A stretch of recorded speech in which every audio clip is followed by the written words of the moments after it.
Hello anh em, và hôm nay sẽ vẫn là một đôi giày mà nó có thể đáp ứng được toàn bộ những cái nhu cầu của em là đẹp này, thẩm mỹ tốt, giá thành ổn và đương nhiên là nó có nhiều màu sắc để phù hợp với tính em. Và như các ông đã thấy thì đây là trường hợp của Lebron James, một người mà tôi cực kỳ hâm mộ luôn.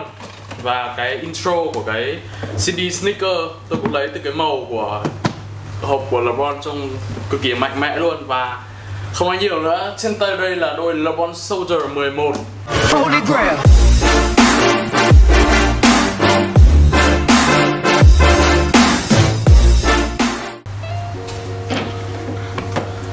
Nhưng mà trước khi mà review chi tiết đôi giày này thì nó có một vài điểm mà các ông có thể lưu ý đến là Lebron Soldier 11 đúng với cái tính chất là soldier hay là người lính hay là người chiến sĩ, thì có nghĩa đôi giày này nó sẽ là đáp ứng được các điểm mạnh và đáp ứng được các điều kiện là phải nhanh, khẩn trương nhưng mà vẫn phải chắc chân. Vậy tại sao tôi nói thế? Nhanh vì với cái việc mà nó đã thay cái flywire của nó thành strap như thế này thì đương nhiên rồi, 4 cái miếng này chỉ việc ấn được 2 giây, khác hẳn với việc buộc dây giày lâu hơn. Ngoài ra về việc cổ 2, nếu các ông đã nhớ thì những cái người chiến sĩ, người ra mặt trận thì họ đều phải đi những cái dáng giày cổ cao và chắc chân để có thể không bị tuột gót để chạy. Thì đây Lebron Soldier đáp ứng đúng cả hai tiêu chí đấy, chắc chân và lockdown rất là nhanh khi chỉ dán cái strap này thôi. Vậy thì chúng ta sẽ đến phần tổng quan đôi giày. Về tổng quan đôi giày này, đây là phối màu Premiere. Tại sao Premiere? Premiere thì thực ra là có hai bản ở phần Lebron Soldier 11, là bản với vải mesh toàn bộ và bản với bản da lộn. Thì như tôi đã nói, về bản da lộn thì nó là hút bụi, nhưng ở phần Lebron Soldier 11 và ở những Lebron sau thì cái vải lộn này cảm tưởng như là nó đã tốt hơn, vì vải da lộn là một loại da mà nó dễ bị hút bụi, nhưng mà ở cái này thì họ đã cải tiến tốt hơn rất là nhiều. Nó không hút bụi như cái dòng Adidas Tubular mà tôi đã có. Và tôi khuyên các ông là nên mua cái bản Premiere này thay cho vải mesh, vì trông nó cũng cao cấp hơn và nó cũng đẹp hơn và không bị hút bụi nhiều nên không phải lo đâu. Và bên cạnh đó, phần upper của đôi giày này thì vẫn là chất vải stretch mesh, đồng thời ở bản cao cấp hơn sẽ kết hợp phần da lộn thì trông khá là đỉnh đấy. Ngoài ra thì ở phần upper, xung quanh phần flywire gọi là elastic strap with hook and loop thì nó sẽ có một phần vải lưới, đồng thời sẽ có nhiều lỗ ở dưới cái lớp vải lưới đấy, giúp các ông có thể đi vào vừa có thể lockdown toàn bộ bàn chân mà cũng không lo về đoạn nóng. Tôi nghĩ là cái này sẽ thoát hơi rất là ok. Ngoài ra thì với cấu trúc là booty construction thì nó sẽ có 4 cái strap này. Mặc dù là những cái bản trước và bản sau này như kiểu Lebron 12 thì nó sẽ chỉ có 2 strap thôi, nhưng mà thực sự tôi thấy nhiều strap này trông khá là ngầu nên là tùy ông. Và việc mà làm strap như này thì nó sẽ bó được phần mũi chân, mu bàn chân và lên đến cổ chân, hoàn toàn tuyệt vời. Và dáng dấp này cũng là giống kiểu KT4 nhưng mà nó chỉ thay bằng phiên bản có dây thôi. Bên cạnh đấy với cái chất vải stretch mesh thì nó đem lại cho ông cảm giác bền bỉ và không bị mỏi chân hay đau chân vì nó ôm sát nên là hoàn toàn không bị cứng. Ngoài ra thì ở phần gót giày của đôi giày này sẽ có một miếng rất iconic là một miếng The King, cái logo The King của Lebron James thì không ai có thể quên được rồi.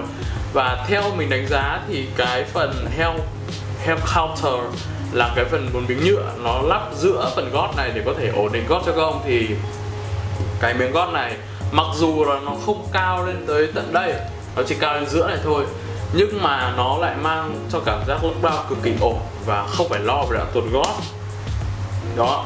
Đồng thời thì ở phần cổ giày nó sẽ vẫn có 2 phần dây để cho các ông fit vào. Và đương nhiên là một vài đi khi mà mới mua đôi này về thì một vài lần đầu đi thì nó có thể hơi bị đau chân. Và tiếp theo chúng ta sẽ đến với phần midsole.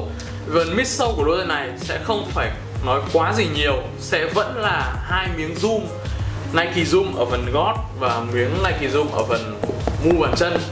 Và đương nhiên với một người chạy nhảy và chạy và rebound và có xu hướng úp rổ cực kỳ nhiều giống như Lebron, thì việc Nike làm hai miếng này sẽ giúp anh bảo vệ cổ chân và đầu gối rất là ok. Đồng thời thì hai miếng này cũng bao bọc bởi một lớp phai lông tương tự như những với đôi giày khác.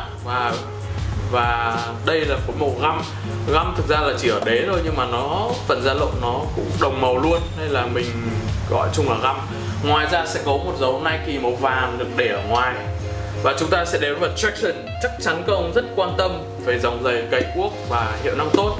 Về phần traction sẽ vẫn là multi direction, đồng thời là đế solid rubber. Việc kết hợp như này có nghĩa là nó vừa có thể độ bền và độ bám tốt trên đủ các loại mặt sàn, và multi direction giúp các ông có thể dễ dàng chuyển hướng. Nhìn qua về bộ đế này, nó sẽ là những cái hình tam giác xen kẽ vào nhau, chĩa ra nhiều hướng để cho các ông có thể dễ dàng trong việc đổi hướng hay là chạy lên úp rổ hay là cày cuốc trong môi trường outdoor và indoor. Nếu mà nhìn qua đôi giày này, mặc dù là nó không được dày như là Carry 4, nó không được dày, nhưng bù lại nó sẽ có độ cứng là tương đương Carry 4 luôn. Mặc dù là bằng cao su nhưng đây là cao su cứng, nên các ông hoàn toàn yên tâm.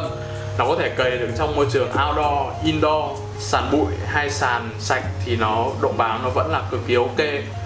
Và vậy tổng quan, đây là đôi Lebron Soldier 11 với các thiết kế cực kỳ ổn định về lockdown cho đến phần gót, cho đến dành cho những người đánh ở vòng trong, úp rổ và lên rổ cần rebound nhiều.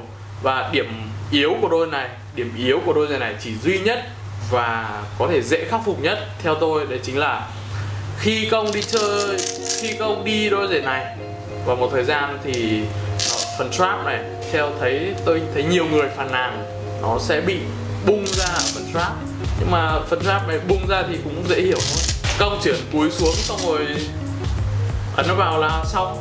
Và điểm mạnh của đôi giày này, theo tôi điểm mạnh của đôi giày này là nó vừa ngầu, nhiều strap rất ngầu luôn. Nếu các ông mà mặc quần đi combat, mặc combat 3/4 hoặc là đi mặc jogger quần bò thì đi cái đôi giày này kết hợp với những cái màu khác, đương nhiên rồi, trông cực kỳ ngầu luôn, không phải nói về độ ngầu của nó. Và bên cạnh đó thì đôi giày này cũng đáp ứng cho các ông là vừa có thể đi học này, vừa có thể đi chơi này, vừa có thể đi cày outdoor, indoor này. Và một lời khuyên nho nhỏ là tôi khuyên các ông nên chơi indoor trước một vài trận, sau đó là hãng mang ra outdoor. Vì cái đôi giày này với cái bộ đế găm như thế này, chơi indoor sẽ có những cái tiếng KICKS nghe rất là đã tai, sau đó hãng mang ra outdoor. Và đó cũng là toàn bộ review về đôi Lebron Soldier 11. Nếu không, và đừng quên là đôi giày này có tới hơn 7 phối màu, rất nhiều phối màu đẹp cho ông lựa chọn. Và sau đây sẽ là phần outfit về đôi giày này. Và không thể thiếu rồi, là fan của Lebron James thì Taco Tuesday. Và còn một điều nữa mà tôi quên nói là về phần sizing của đôi giày này. Đối với chân bè mút đấy thì nên lên 0,5, và đối với người chân thon thì lên chả là size nào, là giữ nguyên size. Và nếu mà các ông chân thon mà đi đôi Lebron này thì nếu mà cảm thấy rộng mũi thì hãy đi thêm tất giày nhá, đừng nên giảm size, hãy đi thêm tất giày thì nó sẽ fit rất là ok.